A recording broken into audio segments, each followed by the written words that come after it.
Rain slams North Philly. 9/7/7.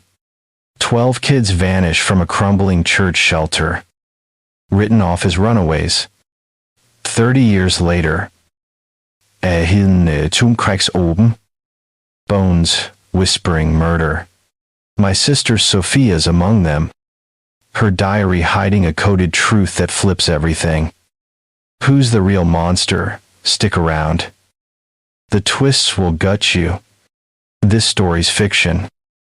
Spun from real tragedies for education and chills. Hit that subscribe button. Like. Comment where you're watching from. Share this video. Your support keeps these tales alive. Stay tuned, the shadows hide worse than you think. Rain pounded the windshield like a damn jackhammer as I cruised down Broad Street in North Philadelphia. It was spring of 2007. And I was just another history teacher heading home after a long day, explaining the fall of empires to bored kids. Then the radio crackled to life with that breaking news bullshit. The announcer's voice cut through the static, sharp as a knife. Skeletal remains of 12 kids found sealed in the basement of the old St. Jude's Church, that crumbling Gothic eyesore off the block where I grew up. My foot slammed the brakes so hard, the car fish-tailed on the wet pavement. Heart pounding in my chest, like a trapped animal, I gripped the wheel, white-knuckled. Dos aquí. One of them was my little sister Sophia, gone since that cursed night in 1977. The official story back then, they ran away. Delinquents ungrateful, brats stealing blankets, and vanishing into the Philly streets. But I knew it was a lie, a gut-wrenching cover-up that left families like mine in the dark for 30 years. Flashback hit me like a freight train. I was 19, fresh out of St. Jude's Church for boys, the only home Sophia and I had after our folks died in a car wreck.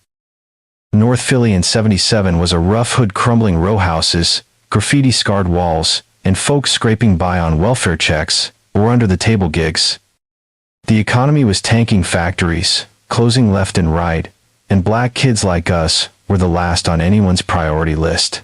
I aged out at 18, got tossed a duffel bag with my crap, and shown the door. Landed a dishwashing job at a greasy diner, pulling $5 an hour plus tips, if I was lucky. Cramped apartment over a laundromat that smelled like bleach and regret. But every Sunday, I hopped the bus back to St. Jude's to see Sophia. She was 11, my polar opposite, bright-eyed, with that secret giggle that lit up the room while I was all serious and quiet. The place was a world of shadows ruled by Reverend Harlan Crow, a tall, gaunt son of a bitch with eyes like chips of ice. He believed us black orphans were sin vessels, needing harsh discipline to scrub clean. He stalked the halls, tapping that wooden ruler against his leg, enough to hush a room full of rowdy boys. Monster in the closet, cold, unforgiving bastard. Then there was Father Elias Ward, the young monk, the light in that hellhole. Gentle, kind, with a soft voice and a smile that reached his eyes. He sneaked extra cookies, read bedtime stories, listened to our fears. Especially good to Sophia, encouraged her diary writing, said she had a gift. I trusted him with her heart, saw how she beamed around him. Last visit late October, air crisp with autumn bite. We walked the small walled garden behind the church, her hand in mine tighter than usual. She seemed dimmed, her energy faded. "What's wrong, kiddo?" I asked. She shook her head. "Just misses you, bro." I hugged her at the iron gates. She clung too long, her small arms desperate around my waist.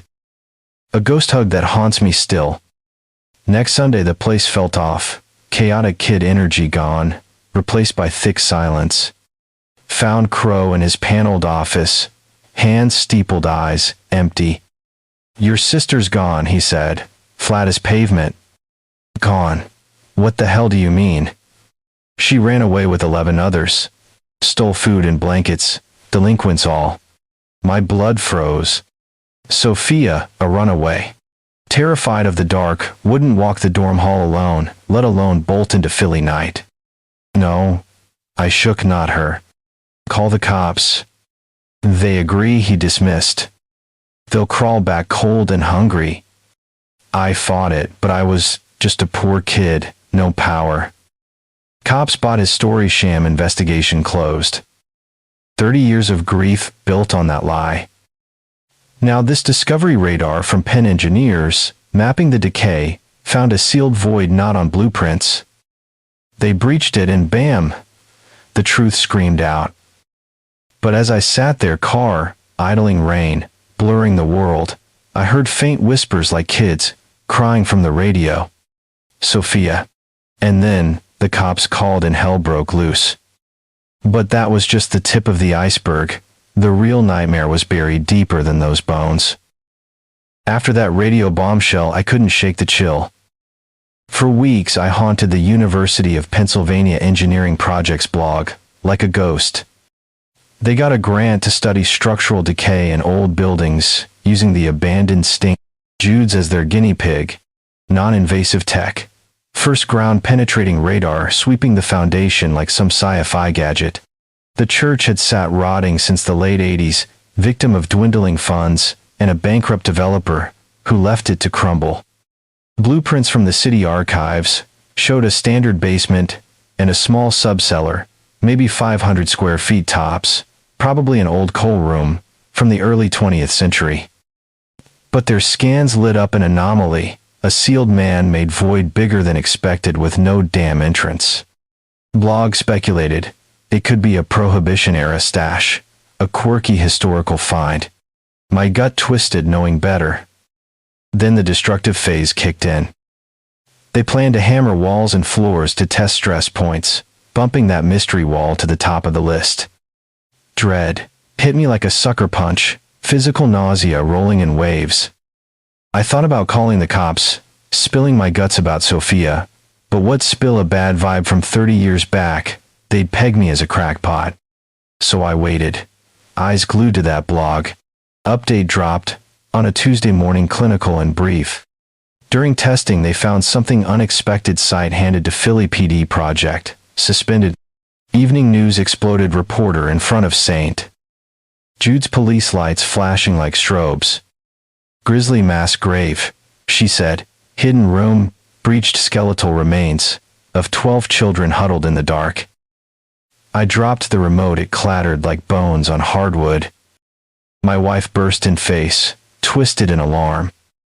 Couldn't speak, just pointed at the screen, the church where I'd last hugged Sophia alive. The lie shattered not by a confession but cold, hard science. Those kids hadn't run. They'd been entombed alive under a house of God. Hollow ache, I'd carried filled with icy certainty, murder plain and vicious.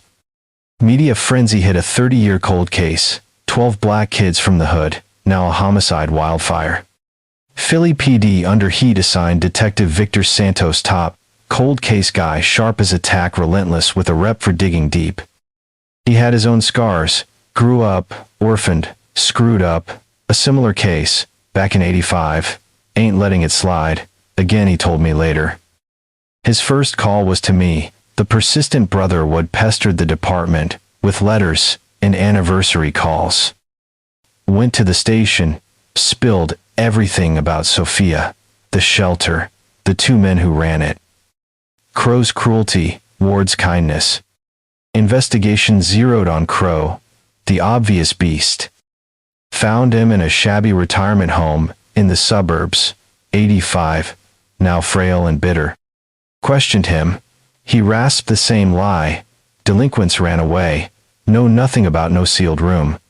No shock, no remorse, just annoyance.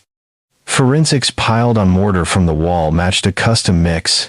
Traces in the church shed only Crow, and the groundskeeper had keys to.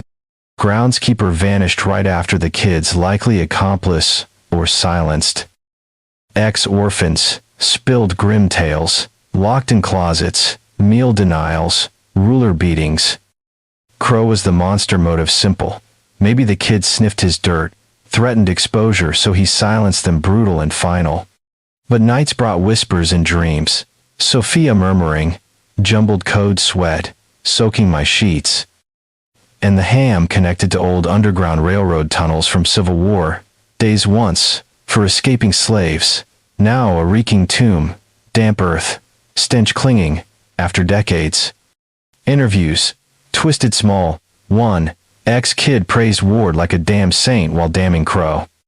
Evidence screamed gray giant, but then that diary showed up. The shadows hid worse demons. The evidence screamed gray giant, but then that diary showed up. The shadows hid worse demons. Weeks after the discovery, the cops returned a small cardboard box to me. Sophia's personal effects pulled from that dank tomb. Saturday on my desk, like a cursed relic for days too raw to touch. One rainy Saturday afternoon, thunder rumbling like distant growls, I finally cracked it open. Hands shaking, I lifted the lid. Inside a tarnished silver locket with our mom's faded photo, a handful of colorful glass marbles, a worn teddy bear, its fur matted with grime and age, and her diary. Simple cloth-bound bookstar doodled on the cover pages, warped and stained from decades of damp but intact. Cops had skimmed it, called it kid, ramblings, no evidence. To me it was her voice echoing from the grave. I spent the day devouring it, tears, blurring the ink. Early entries, pure 11-year-old joy, and gripes. Friends, a stray cat she fed, hating the lumpy oatmeal. She dubbed Crow, the gray giant always pissed. Ward, her words glowed. He is the kindest, brings chocolate, says, it's our secret. Heart ached, like a fresh wound. But nearing the end, entries short and cryptic. Last 3 pages, handwriting shifted to jumbled letters. Our old code. Back in the shelter, we invented its simple substitution based on Treasure Island keyword Flint, so staff couldn't snoop our notes. Hadn't thought of it in decades. Grabbed paper and pen, decoded frantic. First line chilled me to the bone, I am afraid. Kept going, pen scratching like mad. Father S smiles. Hide hurts. His games are not games. They hurt. He gets angry when I say no, eyes go dark. Bile rose in my throat. Ward, the saint I trusted, the one who patted her head, used kindness as a blade. She wrote of special attention, private chapel lessons, after dark confusion, fear, shame. Last entry dated day, before they vanished. Esther knows. I told her, we tell the Reverend tomorrow. Father E can't hurt us anymore. We are going to tell. Pen dropped from numb fingers, diary, thudded to the floor. Not Crow. Ward killed to bury his filth, silenced 12 kids, over one girl's truth. Reeling, I called Santos. Found something that flips everything I said. Met at his office, laid out the decoded pages. He eyed them, skeptical. David, this is tough, he said, gentle. Crows, our guy history of abuse ran, the joint orchestrated the cover. But this motive I pushed pages across. Specific, vicious. Sophia was exposing a saint. He had to shut her up, and couldn't risk leaks. So all of them. Santos sighed, rubbed weary eyes. Okay, let's dig on your saint. Quiet pivot, started media still howling for Crow's head, but team probed Ward. Found him easy. Father Elias, now senior at a serene monastery in rural Pennsylvania, respected for charity sermons, gentle care, living saint. Meanwhile, subplot twisted. Got an email from Elena Torres, gritty reporter. I've been scraping Philly's underbelly for 20 years. Attached anonymous letter from Leroy Hayes, Crow's old assistant. Saw Ward hauling bricks that night in 77, couple miles from church. Thought repairs, damn fool me. Chased Hayes. But poof, vanished like a ghost, right before I could grill him. Dreams worsened, bones in prayer, posed tiny fingers, scratching walls, faint taps, echoing like pleas. Met Santos again. This code ain't kid stuff, Victor. Sophia wrote, "He is not kind. He is a wolf in sheep's clothing." And Clara Jenkins, her bestie, knew too. Plausible. He grunted, but Crow's the asshole with ruler scars on ex-kids' backs. The pivot hit like a freight train. The saint was cracking under the light. The pivot hit like a freight train. The saint was cracking under the light. Diary bombshell flipped the script. Ward, not Crow, was the viper. Sophia penned it clear. His twisted games, his mask of kindness, hiding rot. She planned to spill to Crow the next day, so Ward snuffed her and the others to bury his shame. Rage boiled in me like lava, but doubt gnawed too. How could the gentle monk, the cookie sneaker, be this monster? Reeled. I confronted Crow at his retirement home in Pennsylvania's quiet suburbs, 50 miles from Philly's grit. Place smelled like mothballs and regret. 85 now, stooped, white-haired, but those ice chip eyes still pierced. Burst into his room, Santa's trailing. "You cold prick," I snarled. "You knew." Crow looked up from his armchair, frail hands trembling on a Bible. "Knew? Hell. Yeah," I covered. He rasped, voice like dry leaves. "Scandal would have tanked the church funds, gone doors shut." But Ward, that slimy bastard, smiled while stacking those bricks. I saw the flicker after the kids vanished, him hauling mortar at midnight. Thought nothing till now. His words hung heavy, a twist gut punching. Crow wasn't the killer, just a coward shielding the flock from bad press. But Ward, he twisted it into a cycle of sin. His own abuse as a kid from monastery. Records we dug up later. Files showed he got messed up, young now, passing the poison like a cursed heirloom. Subplot thickened. Elena Torres, the reporter, hit me up again, spooked. Been tailing old church files. She whispered over the phone, found complaints from other kids before 77. Hushed whispers about Ward's special lessons. But last night, some creep in a black sedan chased me on the highway, tires screeching like banshees. Nearly ran me off the road. She's onto something big, but danger stalking. Santos team pressed. Ward first visit to the monastery. Rolling green hills, incense, thick as fog. He greeted them, serene, silver-haired picture of piety. "Father, those kids prayed for you." Santos, probed voice, steady. Ward dabbed a tear. "Poor lambs lost in the night, but I prayed harder for their souls every day since." His act Oscar-worthy, almost had Santos buying it. Gentle compassion flowing like honey. But the diary didn't lie. Twist. 2. Hayes. Letter sealed it. Ward spotted digging earthband night under moonlight, tools clinking like chains. Evidence mounted. We armed a warrant, headed back. Ward's eyes in reports shifted from warm glow to icy void, like a switch, flipping, the mask slipping. Wrung me deep, rousing nightmares of bones, scratching walls, faint pleas, echoing damp tunnels. He requested me alone, the brother he thought, silenced forever. The monastery loomed like a trap. The confession was coming raw and unholy. The monastery loomed like a trap. The confession was coming raw and unholy. Drive to that Pennsylvania backwater felt eternal, rolling hills, mocking my churning gut, incense, heavy in the air, masking some deeper rot, like decayed secrets. Waited in the car, heart hammering, while Santos and his partner vanished inside, armed with the diary, my decoded scribbles, and that ironclad warrant. Eternity dragged. Then Santos' partner emerged. Face grim. "He wants you, David, alone." Santos advised against it, too risky, but I had to. This was for Sophia, her ghost demanding I stare down the devil. Led into a cozy library, walls lined with leather tomes, sunlight fracturing through stained glass like shattered illusions. Ward sat in a wooden armchair, tea steaming beside him, smaller, frailer than memory, but that smile gentle, sad like a shepherd's crook. "David," he murmured, voice soft as silk. "It's good to see you, my boy. Though under better terms. Terrible. Mix up all this." stood rigid, fists clenched. Cop showed me your sister's book, he continued, smile steady. Poor Grace. Vivid imagination, kids in trauma, spin tales, heartbreaking. Rage ignited.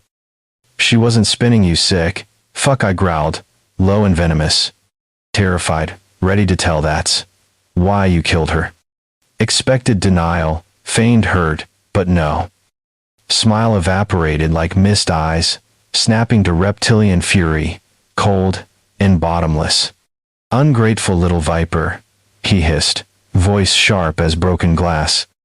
Gave her everything, kindness, attention, chose her, made her special. Repaid with poison, spilling filthy lies to that fool, crow. Would have ruined me, my work, reputation, God's service, all torched by an orphan's whim. Did what was necessary, cleanse the flock per divine command. Confession spilled, not remorseful but proud, fanatic gleam in his eyes. Lured them to the subcellar with a midnight feast, promise he boasted, giggling like lambs to slaughter. Locked the heavy door, ignored, confused cries. Spent the night, bricking it up, mortar, mixing stones, stacking each one, a holy act. Their pleas faded through the wall like a dying hymn, sweet music of purification. Saved them from sin, granted eternal rest in quiet sanctity. Frozen, I stared at the man we adored once, our sole comfort in crow's cruelty.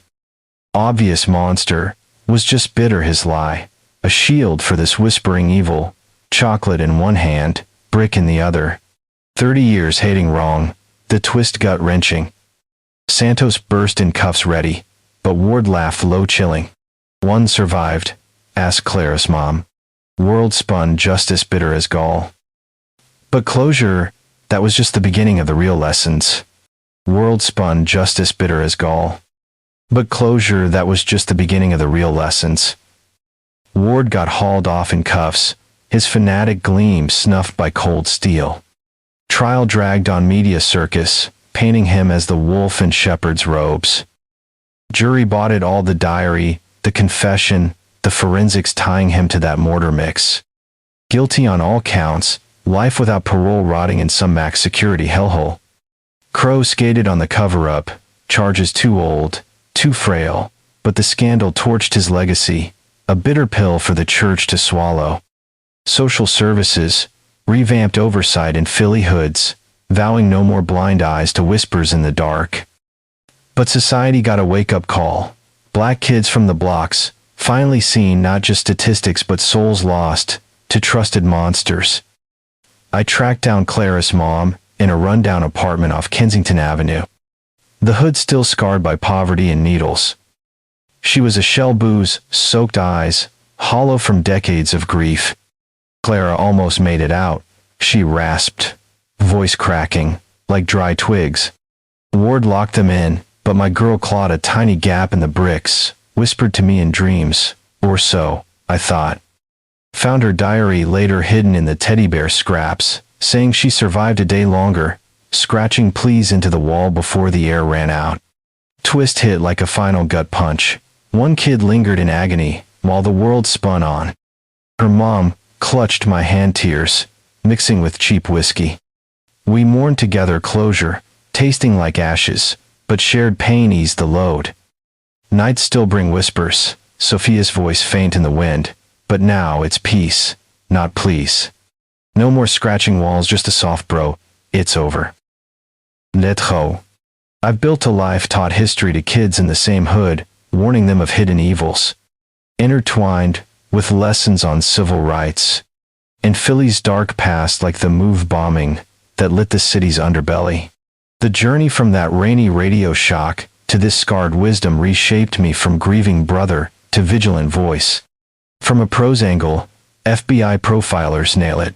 Monsters hide in plain sight, using kindness as camouflage. Stats whisper, 70% of child abusers are trusted pillars in communities, like our hoods, coaches, pastors, neighbors, with smiles masking fangs. They groom with candy and care, striking when guards drop. Real lesson. Do not trust the smiley face, Question authority in churches, schools, anywhere. Power imbalances lurk. Report those gut twinges early. Could have saved those 12 souls 30 years back. Wake up, America. The real evil ain't the loud roaring devil. It's the whispering saint, slipping poison with a pat on the head. My hollow space fills not with grief but purpose, echoing Sophia's last coded words, we tell. And now the world listens.